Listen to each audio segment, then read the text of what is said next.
नमस्कार श्रोते हो. श्राव्य कथा मराठी या चॅनलवरती आपले सहर्ष स्वागत आहे. श्रोते हो, बाबूराव अर्नाळकर यांची मी भीमसेन ही कादंबरी आपल्याला सादर करत आहे. या कथेचा पुढील भाग 6वा. भीमसेनाला द्राक्षाच्या पेयात मिसळून दिलेलं गुंगीचं औषध अत्यंत जालिम होतं. धनंजयांना त्याच्या ताकदीची कल्पना असल्यामुळे तो 4-5 तास तरी बेशुद्धीत राहावा अशी योजना होती. वेंगुर्ल्याला बोट पोहोचता क्षणी त्याला पोलिसांच्या स्वाधीन करण्याचं त्यांनी ठरवलं होतं आणि तो बेशुद्धीत असला म्हणजे त्याला सुटकेसाठी काही हालचाल करता येणार नाही असं त्यांना वाटलं. परंतु धनंजयांचा तो अंदाज चुकला आणि अर्ध्या तासातच तो पुन्हा शुद्धीवर आला. निसर्गानं त्याचा देहच असा बनवला होता की चांगल्या सशक्त माणसाला ज्या औषधानं 24 तास बेशुद्धीत पाडले असते त्या औषधाचा त्याच्यावर अर्धा तासच काय तो परिणाम झाला. तो शुद्धीवर आला तेव्हा आपण आपल्या खोलीत जमिनीवर पडलो असून आपल्या हातापायात अत्यंत मजबूत बेड्या ठोकण्यात आल्यात असं त्याला आढळून आलं. हळूहळू त्याची विचारशक्ती ताजीतवानी झाली आणि आपल्याला द्राक्षाच्या पेयात अंमली पदार्थ पाजला गेला हे त्यानं ओळखलं. ज्या अवस्थेत तो पडला होता तसा जमिनीवर पडून राहून तो विचार करत होता, आपणाला ओळखणारा या बोटीवर कोण असावा आणि आपण सुब्बारावशी काही हेतुपूर्वक ओळख केली आहे हे त्याला समजले, म्हणून की मुंबईत जो आपणावर खुनाचा आरोप होता त्यामुळे आपणास असे बंदिवान करण्यात आले. इतक्या त्वरेनं आपला पाठलाग करणं फक्त धनंजयाला शक्य होते. ते तर या बोटीवर नसतील ना. हे विचार मनात येत असतानाच बाहेर बरीचशी पावले वाजलेली त्यांना आढळून आली. आपण बेशुद्धीत आहोत अशी बेमालूम बतावणी करत तो डोळे मिटवून पडून राहिला. दरवाजा उघडण्याचा आवाज त्यांना ऐकला. बरीच माणसं आत शिरली असावी असं पावलांच्या आवाजावरून त्यांनी ओळखलं. धनंजय, तुम्ही तर कमाल केली बुवा, कॅप्टनचा आवाज त्यांना ऐकला. तुमचं वेषांतर इतकं बेमालूम होतं की मला सुद्धा वारंवार बुचकळ्यात पडल्यासारखं झालं. पण त्याच्यावर आरोप काय आहे? चोरी आणि खून, धनंजय म्हणाले. त्यांचा आवाज ऐकून भीमसेनाची खात्री झाली. बापरे, फारच भयंकर माणूस दिसतोय. सुब्बारावला सुद्धा यानं ठार मारलं असतं तर. बाकी सुब्बाराव सारख्या कंजूस आणि नीच माणसाला शासन झालं असतं तर त्याबद्दल कोणाला वाईट वाटलं नसतं. गोव्यात त्याच्या नावानं रात्रंदिवस खडे फोडणारी हजारो माणसं असतील. धनंजय बोटीच्या कप्तानाला मध्येच थांबवत म्हणाला. पण तुम्ही म्हणताय ही खोली चांगली मजबूत आहे ना? त्याबद्दल काळजी नका करू, बोटीचा कॅप्टन म्हणाला. भक्कम तिजोरीसारखी बनवण्यात आली आहे. ठीक आहे, मी याला वेंगुर्ले बंदरामध्ये उतरून घेण्याचं ठरवलं आहे. मी तसं तुमच्या वायरलेस यंत्रामार्फत कळवलं पण आहे. तोपर्यंत म्हणजे आणखीन 4-5 तास याला सांभाळलं पाहिजे. तो बेशुद्धीतच राहील अशी मी व्यवस्था केली आहे. ते खाली वाकले आणि त्यांनी भीमसेनाची नाडी बघितली. ते जितके कसलेले होते तितकाच भीमसेन देखील चतुर होता. त्यानं श्वास निरोध करून त्यांना फसवलं. धनंजय उठून म्हणाले, आणखीन 4-5 तास काही हा हालचाल करेल असं वाटत नाही. आता याला उचलून आपण त्या खोलीत नेऊया, म्हणजे आपलं काम संपलं. याला उचलायला इतकी माणसं कशाला? एक धिप्पाड खलाशी पुढे होत म्हणाला. चल रे गोपाळ, तू पाय धर, मी गड उचलतो, दुसऱ्या एका पैलवानाप्रमाणे दिसणाऱ्या खलाशाला तो म्हणाला. त्या दोघांनी जोर लावून भीमसेनाला उचलण्याचा प्रयत्न केला पण तो जराही हलला नाही. अरे हा मनुष्य आहे काही लोखंडाचा पुतळा? गोपाळ कपाळावरचा घाम निपटत म्हणाला. दिसायला हा तर अगदी साधारण दिसतो. धनंजय म्हणाले, याचं नावच मुळी भीमसेन आहे. सर्वांनी एकदा जोर करून ते धूड उचललं आणि त्याच मजल्यावर शेवटाला असलेल्या एका खोलीत नेऊन ठेवलं. दरवाजा बंद करून निघून गेले. ते निघून जाताच हसत भीमसेन उठून बसला. दरवाजाजवळ जाऊन त्यानं कानोसा घेतला. हातापायातील बेड्यांमुळे त्याला चालणं शक्य नव्हतं. सर्वत्र अगदी सामसूम होतं. सर्व उतारू जेवणासाठी पहिल्या मजल्यावर गेले असावेत असा त्यानं तर्क केला. पुन्हा सरपटत तो दरवाजापासून दूर असलेल्या कोपऱ्यात गेला आणि त्याने हातापायातील बेड्यांचे निरीक्षण केले. आपल्यालाही त्या तोडता येऊ नयेत अशाच त्या मजबूत बनवलेल्या असल्याचं त्याला आढळून आलं. धनंजयांनी स्वतःच्या देखरेखीखाली त्या बोटीवरच्या लोहाराकडून मुद्दाम तरून घेतल्या होत्या. घणाचे अनेक घाव बसून त्या अगदी कडक झाल्या होत्या. त्या ठिसूळपणा अगर नरमपणा मुळीच नव्हता. काय भीमसेन, अखेरीस धनंजयांनी तुला हरवलं ना? तो स्वतःशीच म्हणाला. त्यानं सर्व इच्छाशक्ती ताणून जोर केला. कोणत्याही प्रकारचे वेदना दुःख त्याला होत नसे. ताडकन ती मजबूत साखळी दुभंगली आणि त्याचे हात मोकळे झाले. विसावा घेण्यासाठी तो काही काळ थांबला. अद्याप त्या कड्या मनगटात अडकलेल्या होत्या. त्या जाड असल्यानं मोरारावाच्या हातकड्यांप्रमाणे त्या शर्टाच्या बायांखाली लपवण्यासारख्या नव्हत्या. त्या तोडण्याची काही साधनसामुग्री त्याच्याजवळ नव्हती. थोडा वेळ थांबून विचार केल्यानंतर त्यानं एका अद्भुत प्रयोगाला सुरुवात केली.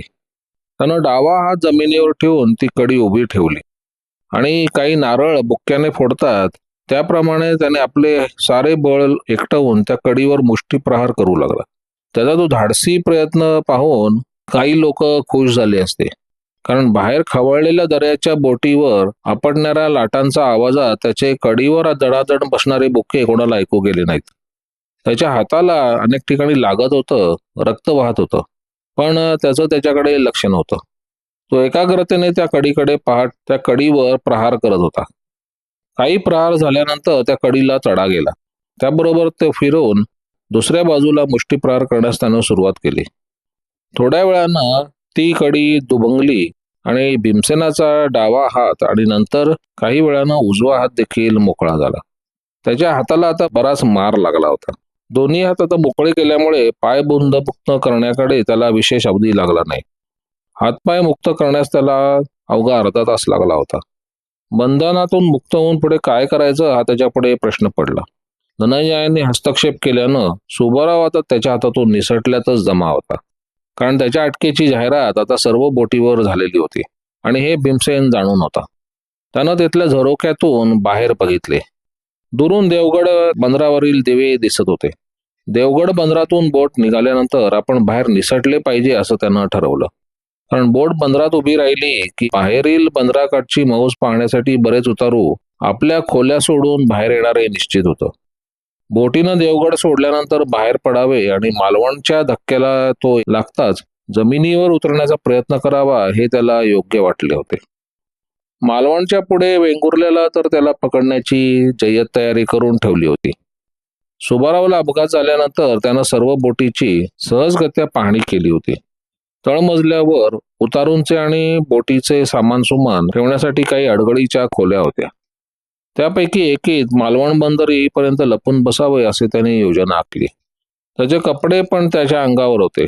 त्यानं खिशातील डायरीचे एक पान फाडलं आणि फाउंटन पेन काढून त्यावर खालीलप्रमाणे मजकूर लिहिला.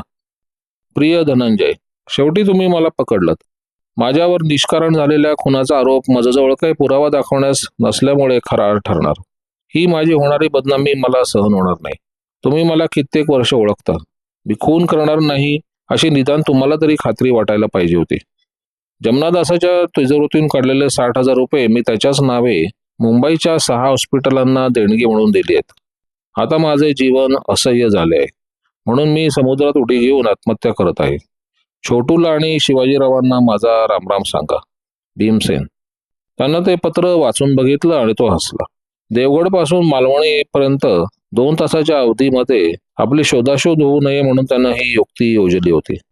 जलदुर्गा कितीही मोठी असली तरी ती एक बोटच होती, त्यामुळे लपलेला माणूस शोधून काढणं फारसं अवघड नव्हतं. धनंजय जर या युक्तीने चकले तर ठीकच, नाहीतर पुढे पडेल प्रसंग तसे वागावे असं त्यानं ठरवलं. त्यानं ते पत्र तेथे एका हाडप्यावर ठेवलं आणि ते पत्र उडू नये म्हणून त्यावर कड्यांचे सर्व तुकडे जमवून ते पत्रावर ठेवले. जलदुर्गा देवगड बंदरात नांगर टाकून उभी होती. बरीच रात्र झाल्यानं आणि बोट बंदरापासून बरीच दूर असल्यानं तेथे फारशी गर्दी झाली नाही. अर्ध्या तासाच्या आत बोटीनं पुढील प्रवासास सुरुवात केली. गार वारा सुटला असल्यानं बंदरातून बोटीचे नांगर उचलता सर्व उतारू आपापल्या खोल्यात शिरून विश्रांती घेऊ लागले.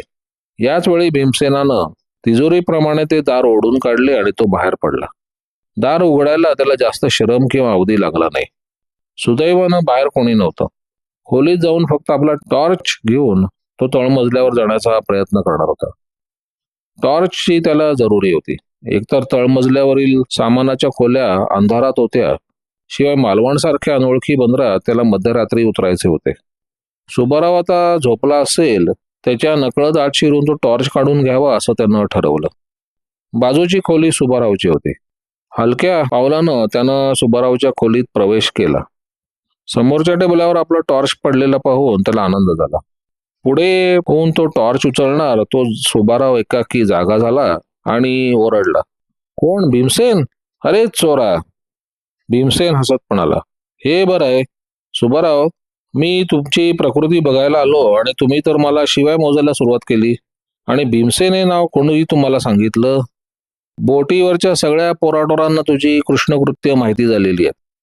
तोंडावर पट्टे बांधलेले असल्यामुळे सुब्बारावचे शब्दोच्चार स्पष्ट होत नव्हते. तू चोर आहेस, नीच आहेस, गळे कापू आहेस. काल रात्री तू जमनादासचा खून केला आणि 60,000 रुपये पळवलेस. जमनादासला मी चांगला ओळखत होतो. जाऊ दे त्या गोष्टी, किंचित त्रासिक स्वरात भीमसेन म्हणाला. सकाळपासून तुमचं थोबाड फुटेपर्यंत मी तुमची वटवट ऐकली. आता जरा गप्प बसा. पण तू सुटलास कसा? आता माझं जेवण घेऊन आलेल्या खलाशाला तुला चांगलं साखळदंडानं बांधून ठेवलं असं सांगितलं होतं. घाबऱ्या स्वरात सुब्बाराव म्हणाला. मला ज्या खोलीत ठेवलं होतं ती मला आवडली नाही म्हणून मी बाहेर आलो. भीमसेन म्हणाला. तू माझा खून करण्यासाठी इथे आलास? सुब्बाराव म्हणाला. तुझ्यासारख्या मरकटाचा मी खून कशाला करू? मला माझा टॉर्च पाहिजे. तो घाईनं पुढे होत म्हणाला. सुब्बारावशी बोलण्या इतकी त्याला सवड नव्हती, पण त्याच्या त्या हालचालीचा सुब्बाराववर भरताच परिणाम झाला. आपला खून करण्यासाठी भीमसेन पुढे सरसावला अशी त्याची समजूत होऊन तो म्हणाला, नको नको, मला मारू नको. आणि एवढेच म्हणून तो एकदम बिछाण्यावर कोसळला. भीमसेनानं आपला टॉर्च उचलून खिशात घातला, पण सुब्बाराव अगदी स्वस्थ पडल्याचे बघून तो भयानं बेशुद्ध तर नाही झाले ना, याही पाहण्यासाठी त्याच्याजवळ गेला. पाहिले तर सुब्बारावची सर्व हालचाल बंद पडली होती. त्याचं कमजोर हृदय भीमसेन आता आपल्याला ठार करणार या भीतीनं बंद पडलं होतं. ऐनवेळी झालेला हा दुसरा घोटाळा. त्याची नाडी आणि छाती तपासत तो म्हणाला, ही काय भानगड मागे लागली आहे ते काही समजत नाही. काल रात्री तो जमनादासचा अपघात घडला आणि आज हा थेरडा हृदय बंद पडून मरण पावला. ऐनवेळी ही सगळी पीडा निर्माण झालेली आहे. कोणतीही गोष्ट हातात घेतली की कितीही संकट भोगावी लागतात तरी त्याची पर्वा न करता ती तडीच न्यायची, हा भीमसेनचा बाणा होता. सुब्बाराव हा कमालीचा कृपण आणि गोरगरिबांना छळून गब्बर झालेला असल्यामुळे त्याचा बराचसा पैसा निर्वासितांसाठी खर्च करायचं त्यानं ठरवलं होतं. धनंजयांनी कैद करून त्याला प्रतिकार करण्याचा प्रयत्न केला व आता त्याला चोरट्यासारखं मालवण येथे उतरायचं होतं. कोणत्या ना कोणत्या उपायानं तो त्याचा आधीचा हेतू त्याला साध्य करायचा होता. परंतु सुब्बाराव आकस्मिकरित्या मृत्यू पावल्यामुळे आता तो हेतू सिद्धीस जाणार नाही असं वाटून भीमसेन दुःखी झाला. कारण सुब्बाराव मरण पावल्याचं जाहीर होता त्याची सर्व संपत्ती त्याच्या दूरच्या नात्याच्या कोणा नातेवाईकास मिळाली असती, अगर सरकार जमा होणार होते. सुब्बारावची ओळख करून घेण्यापूर्वी त्यानं त्याच्याबद्दलची बरीच माहिती मिळवली होती आणि ओळख झाल्यानंतर तो त्याच्या अगदी अंतरंगात शिरला होता. सुब्बारावला जवळचे कोणी नातेवाईक नव्हते त्याला माहीत होते. आता हा काय घोटाळा झालाय असं तो पुटपुटला. खेदजनक दृष्टीने तो सुब्बारावकडे पाहत असताना त्याच्या मनात एक विचार चमकला. त्यानं सुब्बारावच्या देहाला निहाळलं. आपली कल्पना अंमलात आणण्यात फारसं काही कठीण जाणार नाही असं त्याला वाटलं. तो स्वतःशीच पुटपुटला. असंच करावं. आयत्या त्याच्या चेहऱ्यावर पट्ट्या बांधल्या आहेत त्यामुळे माझं काम सोपं होणार आहे. मीच सुब्बाराव बनलो तर तर दोन्ही कामं साधतील. त्याच्या मृत्यूची बातमी पण बाहेर फुटणार नाही आणि बोटीवर मी न आढळल्यामुळे मी आत्महत्या केली असा सर्वांचा समज होईल. धनंजयांची जिरवण्याची ही चांगली संधी आहे. मी इतका वेळ दैवाला दोष देत होतो, पण आता सर्व माझ्या साह्यासाठीच देवानं मुद्दाम घडवलेलं दिसतंय. हा जो नवीन प्रयोग तो करणार होता तो अत्यंत धाडसाचा होता, यात शंका नाही. बोटीवर फक्त उरलेली रात्र काढायची होती. सकाळी 9 वाजता बोट पणजीच्या धक्क्याला लागणार होती. तेवढा वेळ बतावणी करणे त्याला शक्य होते. पणजीला उतरल्यानंतर सुब्बारावला ओळखणारे शेकडो लोक होते. त्यांना आपलं काम होईपर्यंत चकवणे पराकाष्ठेच्या धाडसाचं आणि कष्टाचं होतं. परंतु कोणत्याही अडचणीला भीक घालणारा तो नव्हता. सुब्बाराव बरोबर इतके दिवस सहवास घडल्यामुळे त्याच्या स्वभावाची अनेक वैशिष्ट्य, चालण्याची, बोलण्याची ढब वगैरे त्याला माहिती झाली होती. विचार ठरताच तो बरोबर अंमलात आणायचं त्यानं ठरवलं. तो कैदेतून सुटला ही गोष्ट कधी बाहेर फुटेल याची नेम नव्हता. त्यानं प्रथम दरवाजा आतून घट्ट बंद करून घेतला. त्याच्या खोल्या अगदी कोपऱ्यात असल्यामुळे दारावरून येणाऱ्या जडारांची वर्दळ असणं शक्य नव्हतं. प्रथम त्यानं डॉक्टरांनी कशा प्रकारे सुब्बारावला त्या पट्ट्या बांधल्या ते बघितलं. नंतर त्या सोडून सुब्बारावचा चेहरा बारकाईने बघितला. सुदैवानं उंची आणि शरीराच्या आकारात, अंगकाठीत त्या दोघांमध्ये विशेष फरक नव्हता. सुब्बारावच्या चेहऱ्यावरील जखमा पाहिल्यानंतर त्याने काही ठिकाणी चाकू घेऊन त्यानं मुद्दामून स्वहस्ताने आपल्या तोंडावर जखमा करून घेतल्या. अगदी बारीक बारीक गोष्टीतही कमालीची दक्षता बाळगण्याचा त्याचा स्वभाव होता.